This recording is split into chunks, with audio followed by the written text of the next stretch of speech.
Okay. Andito kami ngayon at si Apa mag-request si Clyde kung paano magkipag-usap sa isang apa na sa salitang silent language. So titingnan natin. So magre-request daw siya ng kung papakuha ng buko. Okay. Action. Kuya muna. Yan, kuya. Punta ka raw ng bundok. Tapos sasabi niya, kuha ka ng buko. Ngayon biniak niya. So, nilugit niya at kainin. Isa ba pa? Yan, oh.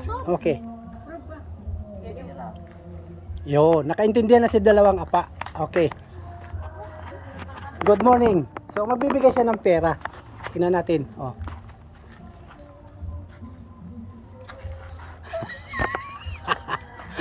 Okay, nakaintindihan na.